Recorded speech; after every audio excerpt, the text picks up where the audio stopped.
Dua bersaudara duduk istirahat di dalam mobil. Terdengar teriakan minta tolong dari padang rumput tinggi. Tolong. Becky berbelas kasihan ingin masuk menolong. Karena suaranya terdengar seperti anak kecil. Anak kecil berkata, dia tersesat di dalam, tidak bisa keluar. Sudah beberapa hari di dalam, tetapi suara anak kecil dekat dengan mereka. Carl bertanya, apakah kamu bisa melihat jalan? Anak kecil berkata, apapun tidak kelihatan. Tanpa berpikir panjang Carl langsung masuk ke dalam.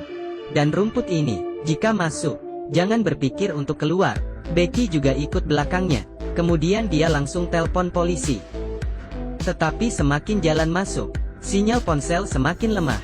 Cepat sekali sinyalnya terputus. Saat Becky mengangkat kepala, Carl sudah hilang. Di saat ini Carl menyadari, orang di belakang sudah tiada. Dia memanggil Becky. Becky juga bisa mendengarkannya. Tetapi keduanya terus saling cari. Tetap tidak bisa saling ketemu. Dan suara mereka, kadang muncul dari sebelah kiri, kadang dari sebelah kanan. Carl menyadari, padang rumput ini sedikit aneh. Dia harus ketemu dengan Becky dulu. Baru tolong anak kecil itu. Becky punya sebuah ide. Mereka bisa berhitung melompat pada waktu yang sama. Maka badan akan lebih tinggi dari padang rumput. Melihat lokasi satu sama lain. Tetapi saat melompat kedua kalinya, Becky terkejut. Jarak mereka berdua menjadi semakin jauh. Mereka berdua tidak ada yang pindah tempat. Tetapi jaraknya malah jadi jauh. Carl menjadi cemas. Dia berlari ke arah Becky. Tetapi saat tidak memperhatikan, terpeleset. Di lantai lumpur hitam semua. Di sampingnya ada anjing yang sudah membusuk. Apa maksud petanda ini? Anjing pun tidak bisa keluar dari sini. Sekarang hari sudah semakin gelap. Saat ini, muncul seorang pria di samping Becky. Pria ini berkata, saya adalah ayah dari anak kecil itu. Berkata bahwa dia dapat membawanya keluar. Becky tidak percaya. Jika kamu tahu bagaimana cara keluarnya, kenapa masih tersesat di sini? Pria itu berkata bahwa istri dan anaknya juga tersesat di sini. Dia masuk untuk mencari mereka. Dengan kurang percaya, Becky mengikuti pria ini. Dan di bagian Carl, dia juga bertemu dengan anak kecil yang minta tolong itu. Anak kecil berkata, padang rumput ini bisa bergerak, tetapi tidak bisa memindahkan mayat. Carl tercengang, bertanya padanya, apakah kamu sengaja menyebabkan kami masuk? Anak kecil itu tidak langsung menjawab. Hanya berkata, kami sekeluarga juga mendengar teriakan tolong dari seorang pria, makanya masuk, kemudian tidak bisa keluar lagi. Carl dibawa ke depan batu. Anak itu berkata padanya hal yang terjadi di padang rumput ini. Semua diketahui batu ini. Jika menyentuhnya, mungkin akan tahu di mana adikmu. Carl percaya, tetapi saat dia mau menyentuh, terdengar suara Becky dari belakangnya. Dia berhenti sejenak, masuk lagi ke dalam padang rumput. Hari berikutnya, seorang pria bertopi, saat melihat mobil Carl, menghentikan mobilnya di jalan. Orang ini adalah adik iparnya Carl.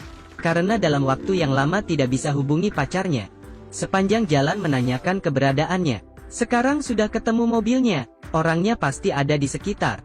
Di sini ada detail kecil yang bisa dilihat. Mobilnya sudah tertutup debu, padahal kakak beradik masuk ke dalam padang rumput baru satu malam.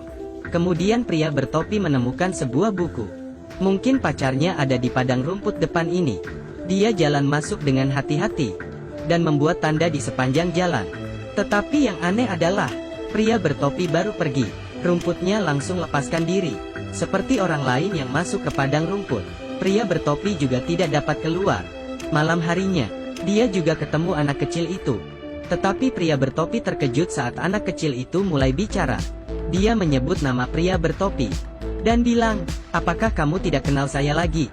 Pria bertopi bingung, dia memang tidak kenal, dan juga tidak peduli siapa anak kecil itu. Sekarang hanya ingin mencari pacarnya. Kemudian keluar, anak kecil berhenti sejenak, membawa dia ke depan sebuah mayat, yaitu pacarnya. Kemudian anak kecil itu menghilang. Ketika pria bertopi itu sadar kembali, langit sudah terang. Dia menemukan kalung pacarnya di dalam baju. Tidak ada waktu untuk bersedih. Sekarang hal yang paling penting adalah bagaimana keluar dari sini. Saat ini, terdengar suara berbicara dari jarak dekat. Dia berteriak minta tolong, dan di luar padang rumput, adalah anak kecil itu. Anak kecil itu mendengar teriakan, langsung membawa anjing peliharaan masuk ke dalam padang rumput. Orang tuanya juga ikut di belakang. Kemudian seperti yang kita semua pikirkan, mereka semua tersesat di dalam padang rumput. Keesokan harinya, Carl dan Becky melewati sini. Mendengar ada anak kecil yang teriak minta tolong. Mereka berdua langsung masuk ke dalam padang rumput. Kembali lagi ke adegan pertama film dimulai. Sangat jelas, ini adalah pemutaran yang baru lagi. Tetapi di padang rumput kali ini, mereka mendengar suara pria bertopi. Walaupun tidak tahu kenapa mereka juga di sini, tetapi hal yang paling penting adalah ketemu dulu. Anak kecil, dua bersaudara, dan pria bertopi akhirnya bersama. Carl mengatakan mereka melewati sini 2 hari lalu. Masuk karena mendengar suara minta tolong anak kecil.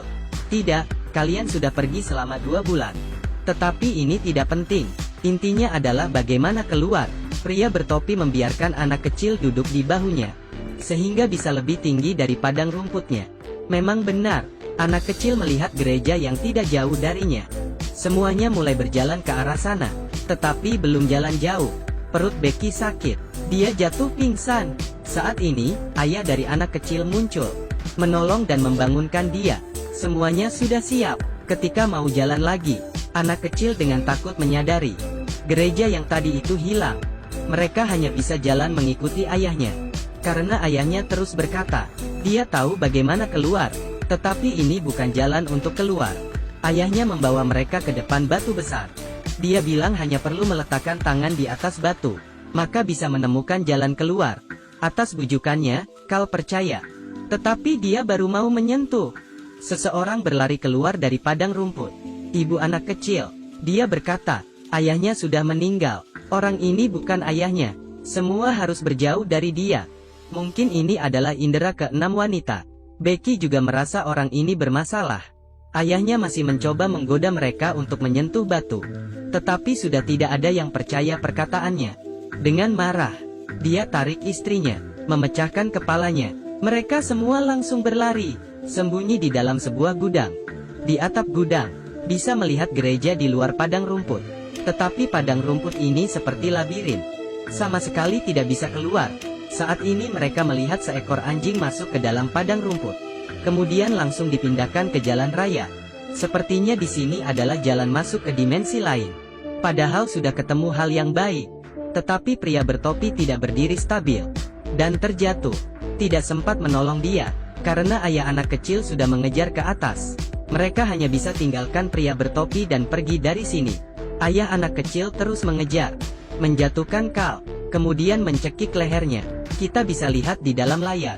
Bukan hanya satu mayat Carl saja. Kelihatannya adegan ini sudah terjadi berulang kali. Di sisi lain, pria bertopi ini masih hidup. Tadi hanya jatuh pingsan. Ketika dia ketemu pacarnya, dia menyadari bahwa anak di perut pacarnya sudah tiada. Apa yang terjadi selama ini, tidak ada yang tahu. Anak kecil di samping berkata, semua ini karena ulah ayahnya. Kita akan terus dikejar dia. Sangat cepat, ayah anak kecil muncul lagi. Dia menjatuhkan pria bertopi dulu. Kemudian menangkap anak kecil dan memaksanya sentuh batu. Ayah anak kecil itu sudah dikendali penuh oleh batu. Misi dia adalah membuat semua orang menyentuh batu. Karena jika tersentuh batunya, maka akan menjadi bonekanya, dikendalikan oleh batu. Saat ini, Becky sudah sadar. Dia bangun dan menusuk mata ayah anak kecil. Pria bertopi mengambil kesempatan dan mencekik dia. Tetapi setelah semuanya berakhir, tubuh Becky sudah dingin. Pria bertopi dengan sedih melihat batu di belakang. Ingin memutar kembali waktu, hanya bisa mengandalkannya. Tetapi jika menyentuhnya, maka selamanya tidak akan bisa keluar. Kelebihannya, semua denah padang rumput akan muncul di otaknya. Pantas saja ayah anak itu bisa mudah mencari mereka. Rencana pria bertopi adalah sebelum kesadarannya hilang total. Dia mau mengeluarkan anak kecil itu dahulu. Menyuruhnya mencegah orang di putaran berikut agar tidak masuk ke padang rumput. Ketika anak kecil membuka mata, yang dilihat adalah jalan raya. Ini adalah sebuah putaran baru lagi. Dua bersaudara mendengar teriakan minta tolong, ingin masuk ke padang rumput. Tetapi kali ini, anak kecil itu berhasil mencegah mereka.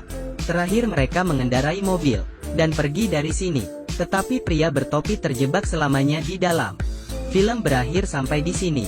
Jika pilih salah satu, saya merasa In the Tall Grass lebih seru dibanding Triangle. Saya adalah Rob. Kita ketemu di episode berikutnya. Sampai jumpa.